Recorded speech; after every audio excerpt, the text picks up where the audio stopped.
How to share any PowerPoint presentation document as PDF. Hello guys, so all what you have to do is so simple. Go to PowerPoint app.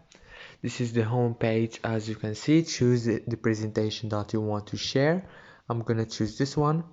Now go to the top here, click on this little icon, and now go and click on full document option. Click here, and here you will find PDF option. Click on it and wait a few seconds. Now choose where you want to share it: Google Drive, WhatsApp, Bluetooth, Gmail, Outlook. You have many options, as you can see. If this video was helpful, please don't forget to like and subscribe, and thank you for watching this video until the end. See you later.